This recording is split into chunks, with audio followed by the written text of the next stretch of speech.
ಸನ್ಮಾನ್ಯ ನ್ಯಾಯಮೂರ್ತಿ ಡಾಕ್ಟರ್ ಎಚ್.ಬಿ. ಪ್ರಭಾಕರ್ ಶಾಸ್ತ್ರಿ, ಎಚ್.ಎಸ್. ಪೂರ್ಣೇಶ್ ವಿರುದ್ಧ ರಾಜ್ಯ ಮಲ್ಲಂದೂರು ಪೊಲೀಸ್ ದಂಡ ಪ್ರಕ್ರಿಯಾ ಸಂಹಿತೆ 401ನೇ ಪ್ರಕರಣದ ಜೊತೆಗೊಂದಿದಂತೆ 397ನೇ ಸಬ್ಕ್ಲಾಸ್ 1ನೇ ಪ್ರಕರಣದ ಅಡಿಯಲ್ಲಿ ಕ್ರಿಮಿನಲ್ ಪರಿಷ್ಕರಣಾ ಅರ್ಜಿ. ಭಾರತ ದಂಡ ಸಂಹಿತೆಯ 341ನೇ, 376, 506 ಹಾಗೂ 417 ಅರ್ಜಿದಾರನು ಅಪರಾಧವೆಸಗಿದ ಸಮಯದಲ್ಲಿ ಬಾಲಾಪರಾಧಿ ಎನಿಸಿದ್ದು, ಬಾಲಕ ನ್ಯಾಯಮಂಡಳಿಯ ಪೀಠಾಧಿಕಾರಿಯು ಅರ್ಜಿದಾರನು ಅಪರಾಧವನ್ನೆಸಗಿರುವನೆಂದು ನೀಡಿದ ಆದೇಶವನ್ನು ಜೆ. ಮಂಡಳಿ ಸತ್ರ ನ್ಯಾಯಾಲಯದ ಮುಂದೆ ಮೇಲ್ಮನವಿ ಸಲ್ಲಿಸುವ ಮೂಲಕ ಪ್ರಶ್ನಿಸಲಾಗಿ ಮೇಲ್ಮನವಿಯು ವಜಾಗೊಳಿಸಲ್ಪಡುತ್ತದೆ. ಸತ್ರ ನ್ಯಾಯಾಲಯದ ಆದೇಶ ಕ್ರಮವನ್ನು ಪ್ರಶ್ನಿಸಿ ಸದರಿ ಕ್ರಿಮಿನಲ್ ಪರಿಷ್ಕರಣಾ ಅರ್ಜಿ ಸಲ್ಲಿಕೆ. ಅರ್ಜಿದಾರರ ಆರೋಪಿತನು ಅಪರಾಧವನ್ನು ಎಸಗಿದ ಪರಿಣಾಮವನ್ನು ಅರ್ಥ ಮಾಡಿಕೊಳ್ಳಲು ಶಕ್ತನಾಗಿದ್ದು, ಬಾಲಕ ನ್ಯಾಯಮಂಡಳಿಯು ತಜ್ಞರ ಸಲಹೆಯನ್ನು ಪಡೆಯುವ ಅವಶ್ಯಕತೆ ಇಲ್ಲವೆಂದು ಅಭಿಪ್ರಾಯಪಟ್ಟ ಉಚ್ಚ ನ್ಯಾಯಾಲಯವು ಬಾಲಕ ನ್ಯಾಯಮಂಡಳಿಯ ಆದೇಶ ಮತ್ತು ಸತ್ರ ನ್ಯಾಯಾಲಯದ ಆದೇಶವನ್ನು ಎತ್ತಿ ಹಿಡಿದು ಸದರಿ ಪರಿಷ್ಕರಣಾ ಅರ್ಜಿಯನ್ನು ವಜಾಗೊಳಿಸಿದೆ. ಆದೇಶ: ನ್ಯಾಯಮೂರ್ತಿ ಡಾಕ್ಟರ್ ಎಚ್.ಬಿ. ಪ್ರಭಾಕರ್ ಶಾಸ್ತ್ರಿ, ಚಿಕ್ಕಮಗಳೂರಿನ ಬಾಲ ನ್ಯಾಯಾಲಯ ಮಂಡಳಿ, ಸಬ್ಕ್ಲಾಸ್. ಇದರಲ್ಲಿ ಇನ್ನು ಮುಂದೆ ಸಂಕ್ಷಿಪ್ತವಾಗಿ ಜೆ. ಮಂಡಳಿ ಎಂದು ಉಲ್ಲೇಖಿಸಲಾಗಿದೆ. ಮುಂದೆ ಬಾಕಿ ಇರುವ ಜೆ.ಸಿ. ಸಂಖ್ಯೆ 16/2015 ರಲ್ಲಿ ಭಾರತ ದಂಡ ಸಂಹಿತೆ 1860 ಇನ್ನು ಮುಂದೆ ಸಂಕ್ಷಿಪ್ತವಾಗಿ ಬಾದಂಸಂ ಎಂದು ಉಲ್ಲೇಖಿಸಲಾಗಿದೆ. 341, 376, 506 ಮತ್ತು 417ನೇ ಪ್ರಕರಣಗಳ ಅಡಿಯಲ್ಲಿ ಶಿಕ್ಷಾರ್ಹ ಅಪರಾಧಗಳಿಗಾಗಿ 1ನೇ ಎದುರುದಾರ ಪೊಲೀಸ್ ಈಗಿನ ಅರ್ಜಿದಾರನ ವಿರುದ್ಧ ಆರೋಪ ಪಟ್ಟಿಯನ್ನು ಸಲ್ಲಿಸಿದ್ದರು. ಜೆ.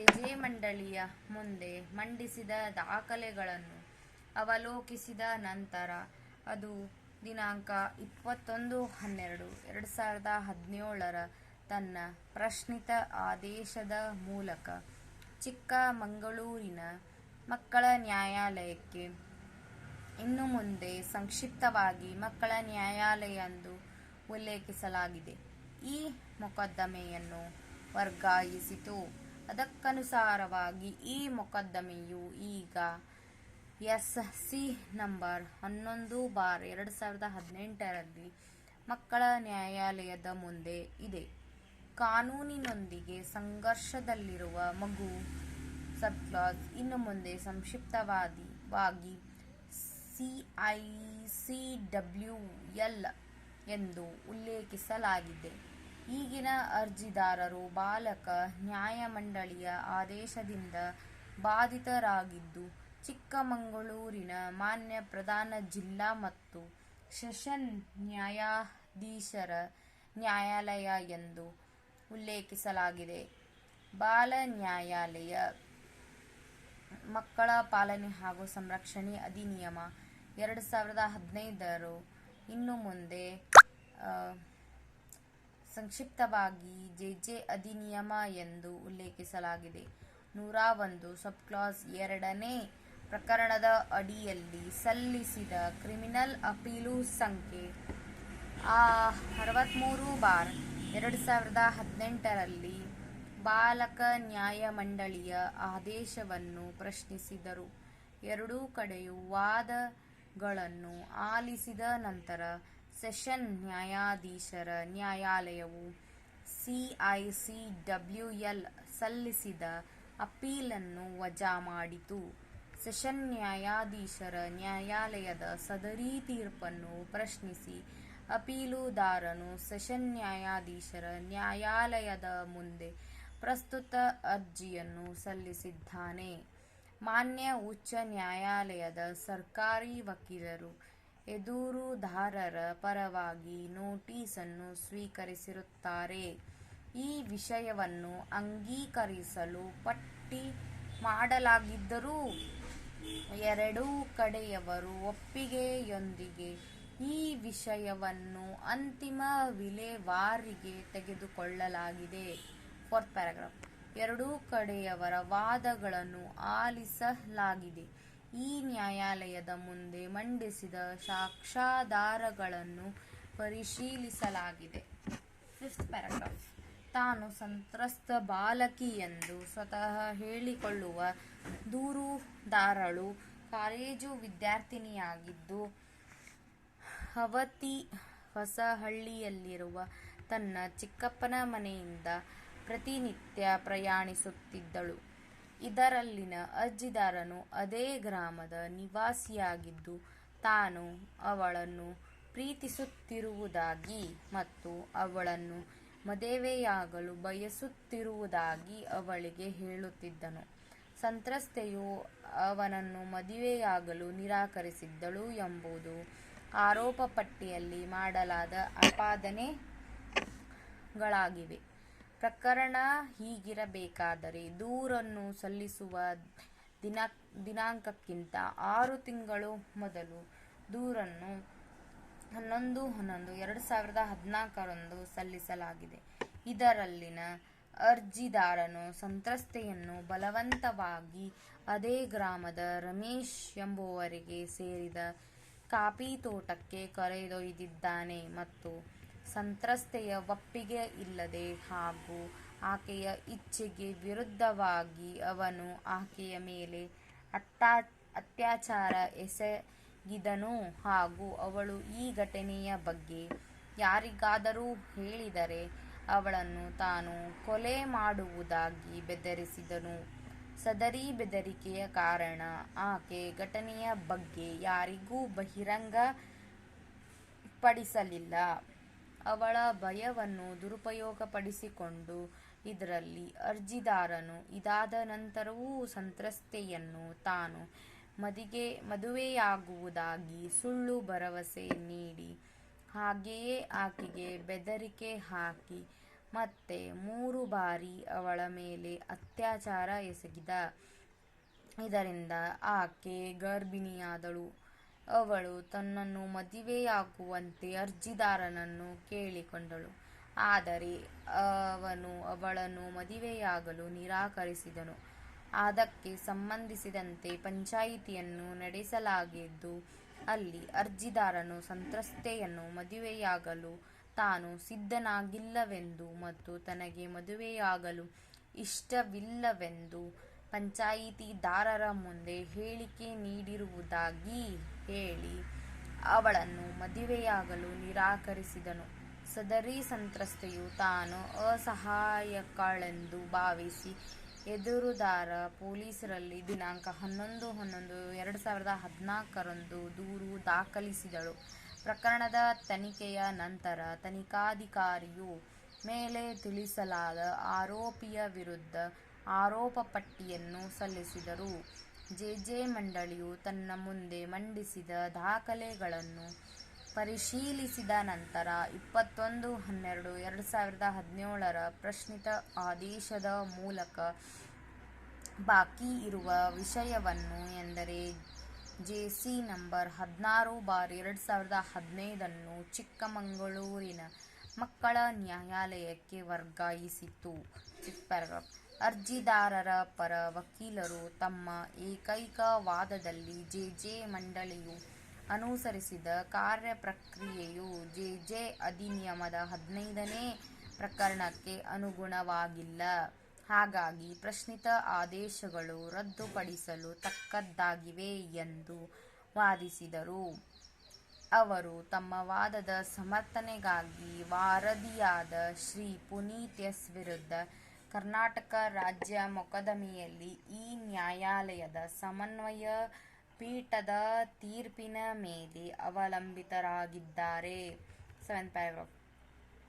ಎದುರುದಾರರ ಪರ ಮಾನ್ಯ ಉಚ್ಚ ನ್ಯಾಯಾಲಯದ ಸರ್ಕಾರಿ ವಕೀಲರು ಆರೋಪಿಸಲಾದ ಘಟನೆಯ ದಿನಾಂಕದಂದು ಇದ್ದಂತೆ ಅರ್ಜಿದಾರನಿಗೆ 17 ವರ್ಷ 6 ತಿಂಗಳಾಗಿದ್ದಾಗ್ಯೂ ಅಪರಾಧಿಗಳ ಪರಿಣಾಮಗಳನ್ನು ಅರ್ಥಮಾಡಿಕೊಳ್ಳುವ ಎಲ್ಲ ಸಮರ್ಥ ಅವನಲ್ಲಿತ್ತು ಎಂದು ಇದೇ ದೂರು ಮತ್ತು ಆರೋಪ ಪಟ್ಟಿಯ ಪುಟಗಳು ಸ್ಪಷ್ಟವಾಗಿ ತೋರಿಸುತ್ತವೆ ಎಂದು ನಿವೇದಿಸಿದ್ದಾರೆ. ಇದಲ್ಲದೆ ಸಂತ್ರಸ್ತೆಗೆ ಜನಿಸಿದ ಮಗು ಸಮರ್ಥನ ಪಿತೃತ್ವವು ಪ್ರಸ್ತುತ ಅರ್ಜಿದಾರನಿಗೆ ಸಂಬಂಧಿಸಿದೆ ಎಂದು DNA ಪರೀಕ್ಷೆಯು ಬಹಿರಂಗಪಡಿಸಿದೆ. ಹೀಗಾಗಿ ಸಂತ್ರಸ್ತೆಯ ಮೇಲೆ ಪದೇ ಪದೇ ಅತ್ಯಾಚಾರ ನಡೆಸಿದ ಅವನು ದುಷ್ಕೃತ್ಯ ಮತ್ತು ಆ ನಂತರ ಪಂಚಾಯಿತಿಯಲ್ಲಿ ಆಕೆಯನ್ನು ಮದುವೆಯಾಗಲು ನಿರಾಕರಿಸಿರುವುದು ಅವನು ಯಾವ ಕೃತ್ಯವನ್ನೆಸಗುತ್ತಿದ್ದ ಮತ್ತು ಅವನ ಆ ಕೃತ್ಯದ ಪರಿಣಾಮಗಳೇನೆಂಬ ಬಗ್ಗೆ ಅವನಿಗೆ ಅರಿವಿತ್ತು ಎಂಬುದನ್ನು ತೋರಿಸುತ್ತದೆ. 8th paragraph. ಬಾಲಕ ನ್ಯಾಯಮಂಡಳಿಯ ಅಧಿನಿಯಮದ 15ನೇ ಪ್ರಕರಣವು ಈ ಕೆಳಗಿನಂತಿವೆ. ಪ್ರಕರಣ 15. ಮಂಡಳಿಯಿಂದ ಘೋರ ಅಪರಾಧಗಳ ಪ್ರಾಥಮಿಕ ನಿರ್ಧರಣೆ. ಸಬ್ ಪ್ಯಾರಾಗ್ರಾಫ್ 1. 16 ವರ್ಷ ಪೂರೈಸಿದ ಅಥವಾ ಅದಕ್ಕಿಂತ ಹೆಚ್ಚು ವಯಸ್ಸಿನ ಬಾಲಕನು ಘೋರ ಅಪರಾಧ ಎಸಗಿರುವನೆಂದು ಆಪಾದಿಸಲಾದ ಸಂದರ್ಭದಲ್ಲಿ ಅಂಥ ಅಪರಾಧವನ್ನು ಮಾಡುವ ಅವನ ಮಾನಸಿಕ ಮತ್ತು ದೈಹಿಕ ದೌರ್ಬಲ್ಯ, ಅಪರಾಧದ ಪರಿಣಾಮಗಳನ್ನು ಅರ್ಥಮಾಡಿಕೊಳ್ಳುವ ಸಾಮರ್ಥ್ಯ ಹಾಗೂ ಯಾವ ಸಂದರ್ಭಗಳಲ್ಲಿ ಅವನು ಅಪರಾಧ ಮಾಡಿರುವನೋ ಆ ಸಂದರ್ಭಗಳಿಗೆ ಸಂಬಂಧಿಸಿದಂತೆ ಮಂಡಳಿಯು ಪ್ರಾಥಮಿಕ ನಿರ್ಧರಣೆಯನ್ನು ನಡೆಸತಕ್ಕದ್ದು ಹಾಗೂ 18ನೇ ಪ್ರಕರಣದ ಸಬ್ ಪ್ಯಾರಾ 3ನೇ ಉಪಪ್ರಕರಣದ ಉಪಬಂಧಗಳಿಗೆ ಅನುಸಾರವಾಗಿ ಆದೇಶವನ್ನು ಹೊರಡಿಸಬಹುದು. ಪರಂತು ಅಂಥ ಮೌಲ್ಯ ನಿರ್ಧರಣೆಗಾಗಿ ಮಂಡಳಿಯು ಅನುಭವಿ ಮನೋವಿಜ್ಞಾನಿಗಳು ಅಥವಾ ಮಾನಸಿಕ ಸಾಮಾಜಿಕ ಕಾರ್ಯಕರ್ತರು ಅಥವಾ ಇತರ ತಜ್ಞರ ಸಹಾಯವನ್ನು ಪಡೆಯಬಹುದು. ವಿವರಣೆ. ಈ ಪ್ರಕರಣದ ಉದ್ದೇಶಗಳಿಗಾಗಿ ಪ್ರಾಥಮಿಕ ನಿರ್ಧರಣೆಯು ಅಧಿವಿಚಾರಣೆಯಲ್ಲ, ಆದರೆ ಅದು ಆಪಾದಿಸಲಾದ ಅಪರಾಧವನ್ನು ಮಾಡಲು ಮತ್ತು ಅದರ ಪರಿಣಾಮಗಳನ್ನು ಅರ್ಥಮಾಡಿಕೊಳ್ಳಲು ಬಾಲಕನು ಸಾಮರ್ಥ್ಯವನ್ನು ನಿರ್ಣಯಿಸುವುದು. ಸಬ್ ಪ್ಯಾರಾಗ್ರಾಫ್ 2. ಮಂಡಳಿಯು ವಿಷಯವನ್ನು ವಿಲೇವಾರಿ ಮಾಡಬೇಕೆಂಬ ಪ್ರಾಥಮಿಕ ಮೌಲ್ಯ ನಿರ್ಧರಣೆಯಲ್ಲಿ ಮಂಡಳಿಯು ತೃಪ್ತವಾಗಿದ್ದರೆ 1973ರ ಕ್ರಿಮಿನಲ್ ಪ್ರಕ್ರಿಯಾ ಸಂಹಿತೆಯ ಅಡಿಯಲ್ಲಿ ಸಮನ್ಸ್ ಪ್ರಕರಣದಲ್ಲಿ ವಿಚಾರಣೆಗಾಗಿ ಮಂಡಳಿಯು ಆಗಬಹುದಾದಷ್ಟರ ಮಟ್ಟಿಗೆ ಮಂಡಳಿಯು ಕಾರ್ಯವಿಧಾನವನ್ನು ಅನುಸರಿಸತಕ್ಕದ್ದು. 1974ರ 2ನೇ ಎಂಬ ಪ್ರಾಥಮಿಕ ನಿರ್ಧರಣೆಯ ಮೇಲೆ ಮಂಡಳಿಗೆ ಮನವರಿಕೆಯಾಗಿದೆ.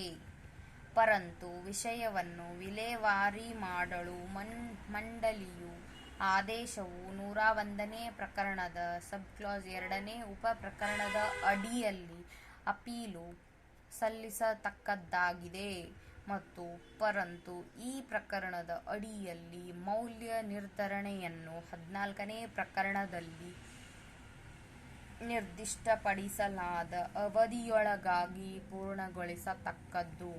ಮೇಲ್ಕಂಡ ಪ್ರಕರಣವನ್ನು ಉಲ್ಲೇಖಿಸುತ್ತಾ ಅರ್ಜಿದಾರನ ಪರ ಮಾನ್ಯ ವಕೀಲರು ಬಾಲಕ ನ್ಯಾಯಮಂಡಳಿಯು ಅರ್ಜಿದಾರನ